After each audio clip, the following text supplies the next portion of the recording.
Bueno, queridos patitos, estamos a día 18 de marzo, pero de 1975, donde en Europa se crea la moneda de la entonces Comunidad Económica Europea. Entonces, el ECU. Hemos comentado alguna que otra vez el asunto de la desconvertibilidad del oro en dólar. Cosa que entre años 68 y el 71 el señor Charles de Gaulle acabó haciendo viable, primero con esa solicitud de 1969, referido a que Francia quería la retirada de ciertos elementos de reservas que tenía en Estados Unidos en oro, pero Estados Unidos estaba inmerso en la guerra de Vietnam, por tanto el tema del dólar estaba demasiado extendido y no tenían suficiente oro como para convertir todo el ámbito de la masa monetaria del dólar en el mundo. Cosa que el señor de Gaulle sabía, pero le importó Aine Pepinen porque él estaba de salida y en el fondo lo sabía. Con lo cual, para tratar de ganar esa última batalla, entró por esta vía. En 1970-71 el señor Nixon acabó saliendo a decir que la convertibilidad era ya inexistente, cosa que todo el mundo sabía, pero se hacía la ficción de seguirlo adelante. Y entre el 71 y el 74 se hizo aquella reunión en Jamaica, referido al Fondo Monetario Internacional, para formalizar el hecho de que la convertibilidad ya no era viable. La fluctuabilidad, es decir, que podían fluctuar las monedas libremente como el mercado de valores en cuanto a las acciones de las empresas, era algo que ya sería una realidad. Pero en Europa, en el ámbito occidental, en el ámbito de la Comunidad Económica Europea, se pensó que había que amarrar un sistema que pudiera facilitar los intercambios dentro del espacio común económico, porque en el ámbito de las industrias, en el ámbito personal, era un elemento que podía ser muy puñetero, porque si uno tiene una necesidad de una moneda de referencia, el ámbito europeo podía ser un poquito el franco francés, un poquito la libra, el marco alemán, de mucho peso, después del yen y del dólar estadounidense.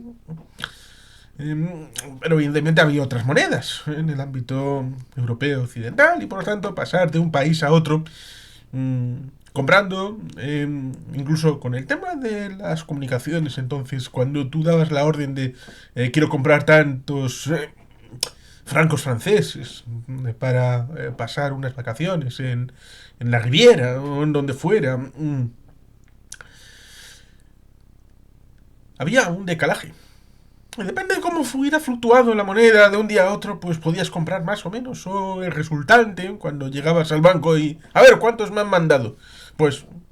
Y evidentemente esto la gente debería entenderlo que para las empresas era un elemento fundamental, porque cuando tú compras, lo compras a un precio, pero el material se produce. Es decir, no, la compra no es inmediata como puede suceder ahora con un Amazon, por ejemplo, que compras hoy y te puede llegar mañana a casa. Cualquier compra requería de un decalaje temporal importantísimo. Incluso ahora también sigue siendo así, aunque en menor medida y en otras circunstancias. Pero vamos a meternos en los años 70. En cuanto a llamar por teléfono fijo al lugar donde querías encargar ese producto desde el ámbito de la oficina de tu empresa y hacerlo para que, teniendo ese dólar de referencia, que seguía siéndolo, fuera o no oficial, el intercambio de la moneda de origen a la moneda de destino entonces fluctuaría la moneda libremente y por tanto cuando la persona lo ordena piensa que está comprando por ejemplo en $1000.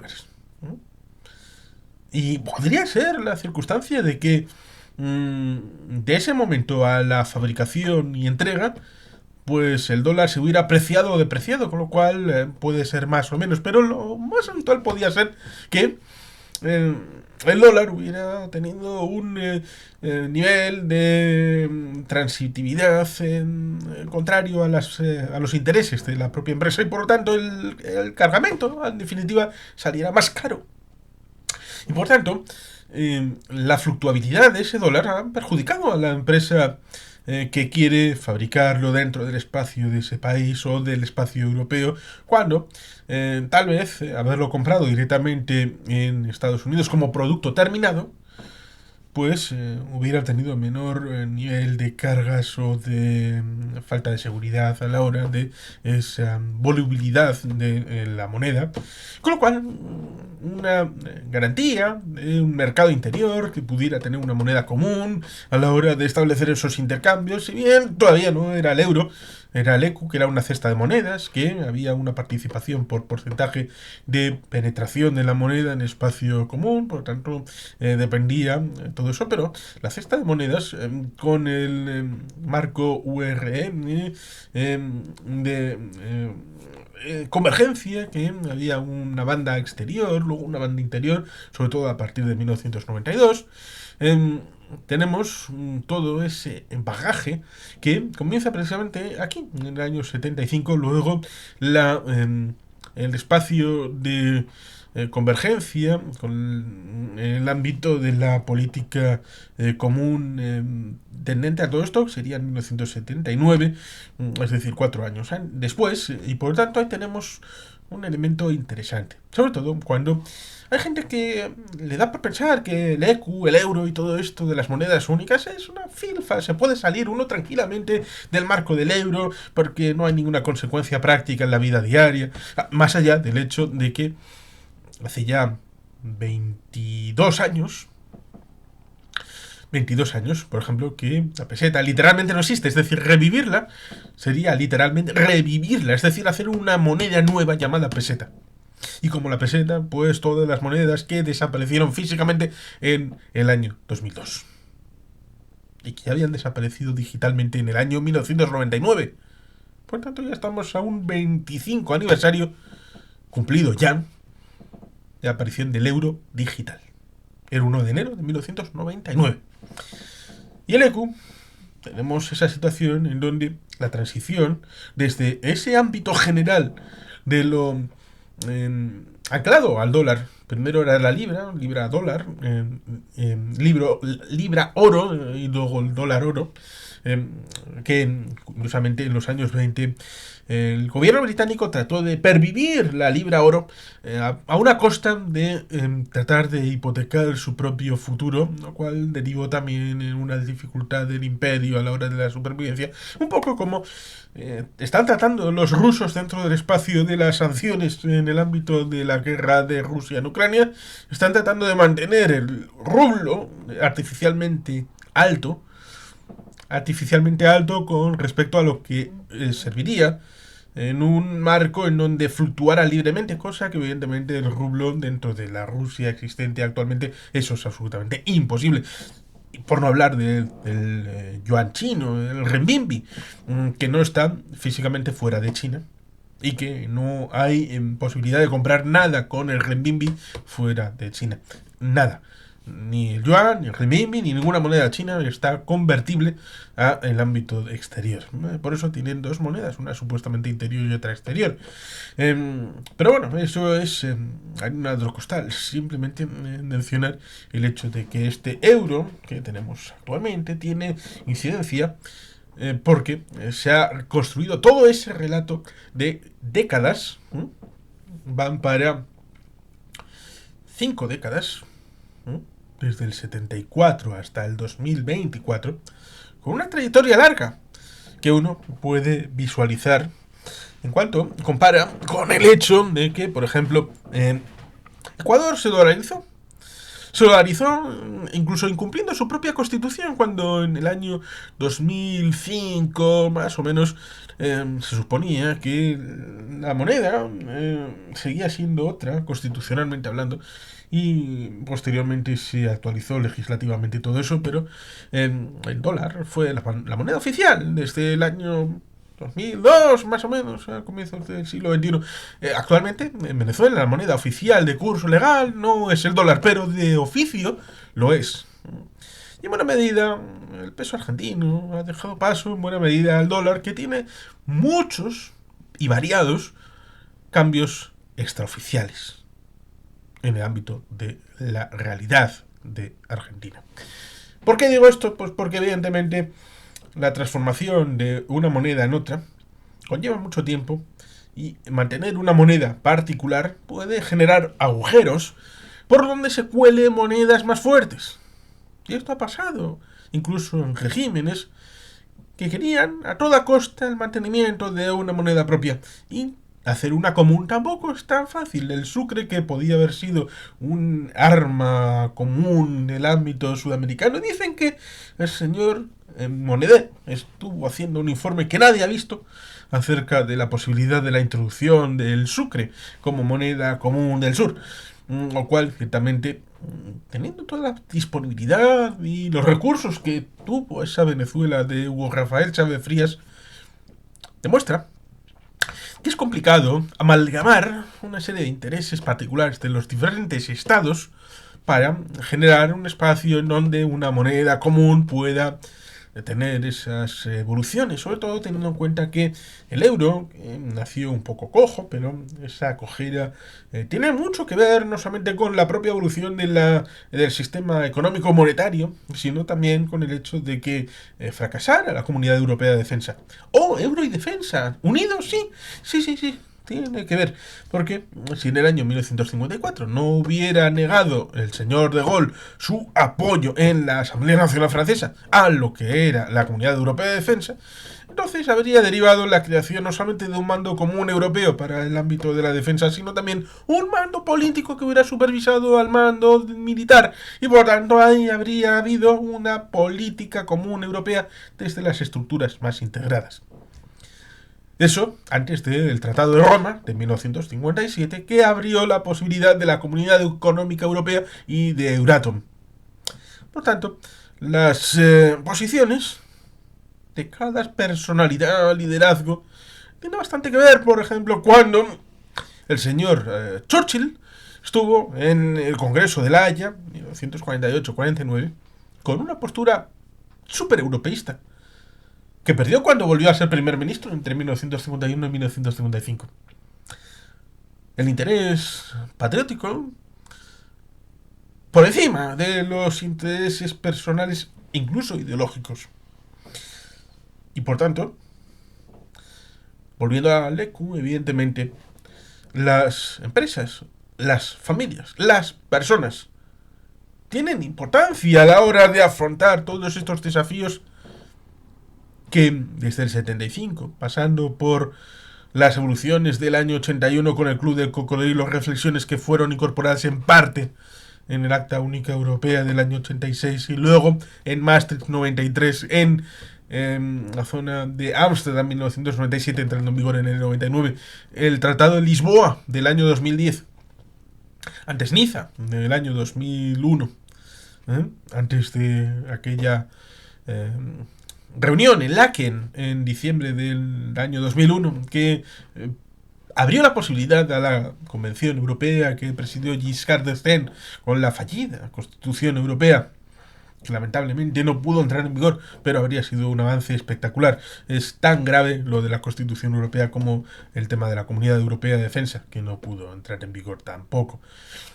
Estos son momentos perdidos, pero hay que aprovecharse de los que sí se pudieron avanzar. Y por eso el tema del ECU, con toda esa evolución que llevó al euro, con la apuesta decidida de Jacques Delors, que en paz descanse, referido a la incorporación de estas monedas a un espacio común, ya definitivamente no solamente una cesta de monedas, sino un elemento nuclear con una moneda común, integrada, como era el euro, era un elemento que podía tener sus disfunciones a la hora de no ser un Estado unitario, no ser un Estado federal, no ser un Estado como Alemania, Suiza, Austria, con una moneda propia. Y por tanto, podía sufrir las dificultades que luego se dieron con el hecho de poder jugar desde fuera, cosa que ya se hizo por un tal George Soros, contra la peseta, contra la lira italiana y contra la libra británica, hasta el punto de que la lira italiana y la peseta española entraron en una serie de crisis que no se superaron sino hasta el año 96. Y la libra tuvo que salirse del espacio de aproximación a lo que venía que era el euro, y por tanto ese juego a la contra, jugando a corto en la bolsa, no contra las acciones, sino contra las monedas,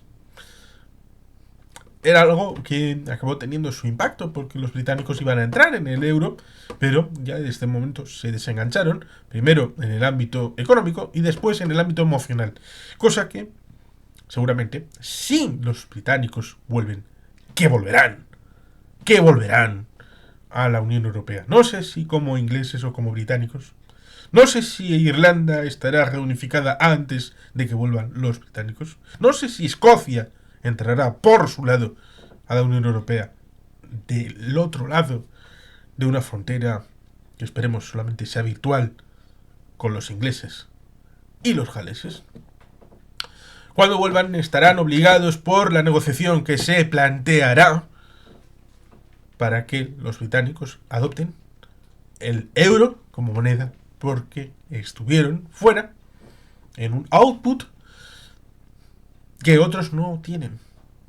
Como por ejemplo los suecos, a pesar de que hicieron un referéndum para ver si entraban o no, pero tienen la obligación, como el resto de países miembros de la Unión Europea, de los que ampliaron en 2004, en 2007 y en 2013. Otra cosa son los ritmos. Porque sabemos que cuando el euro alcanza a Grecia en el 2001, han trampeado sus niveles contables. Eso es cierto. Por tanto, no se puede achacar a la Unión Europea o al euro elementos que no le son propios por la labor humana de administradores temporales de la situación administrativa de los estados o de la Unión Europea. En una situación en la que habría que ver en qué situación habría estado cada moneda y cada país en caso de no haber existido el euro en la crisis de 2008. Para mí tengo que se paró el choque más fuerte a una costa de empobrecer algunas capas de la sociedad europea. Eso es cierto, creo yo.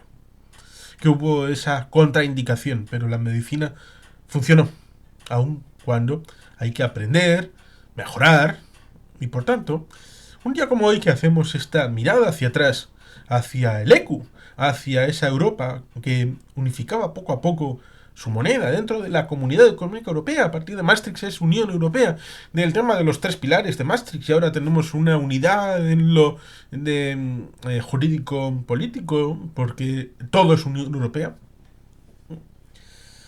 Pues evidentemente debemos de comprender esa complejidad de que la construcción de un espacio como es la Unión Europea, también en lo económico, también en lo monetario, incluido por ejemplo un elemento interesante, porque si estamos hablando del ECU como cesta de monedas, y estamos hablando de que prácticamente 3 años después, el día 6 de diciembre de 1978 en España, se pondrá a referéndum una constitución española que hablaba de que la política monetaria es exclusiva del Estado español.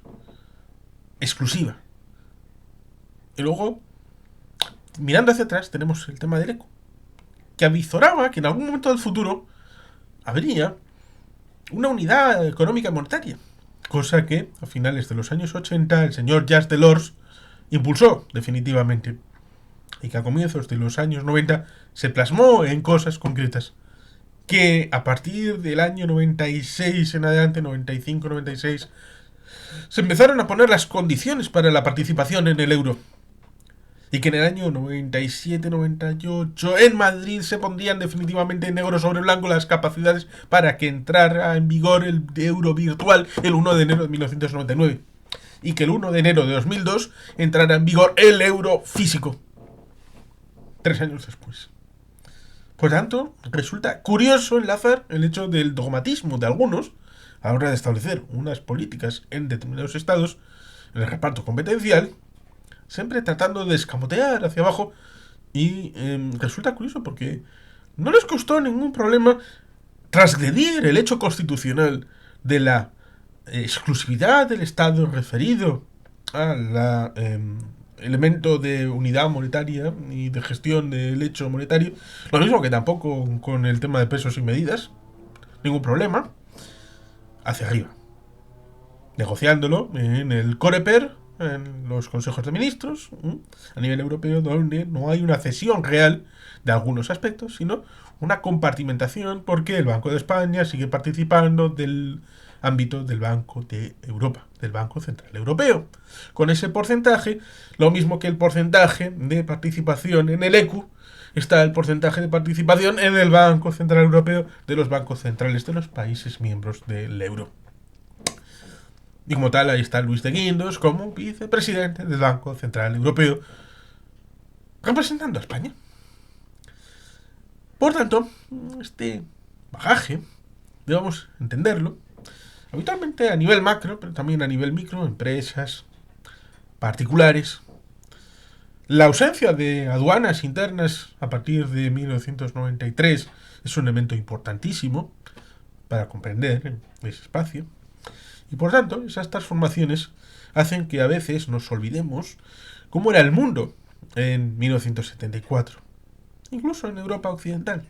Cómo era la transmisión entre los estados, entre las empresas, entre los particulares, cómo se viajaba de un lado a otro, cómo se hacía. Sobre todo teniendo en cuenta que ahora tenemos un euro, tenemos una disponibilidad con las 4 libertades y el ámbito del espacio Schengen. Por tanto, tenemos una visión sesgada desde el presentismo respecto a lo que era entonces el ámbito europeo, el ámbito económico, el ámbito monetario. Y un sesgo ideológico, depende cuál sea el apriorismo respecto a nuestra postura, si a favor o en contra del euro, tenemos una posición. Evidentemente yo estoy a favor del euro, hay quien dirá que porque el País Vasco, por fin, ha tenido una unificación en una moneda común al norte y al sur, y por lo tanto no hay peseta española ni franco francés, sino euro para todo el territorio vasco. Pero bueno, dejando de lado esa satisfacción a falta de una unificación de criterio de los dos territorios vascos al norte y al sur de los Pirineos, con una parte atrás común que tal vez en algún momento se pueda dar, pues yo creo que es un avance espectacular lo que con la sedimentación, con la voluntad política se ha ido construyendo desde aquel momento en el que el ECU fue el predecesor de lo que hoy tenemos como euro. Y sin más, creo que lo vamos a dejar aquí. Sin más, que dos patitos, es que ricasco, agur bat, Betty Gilpian.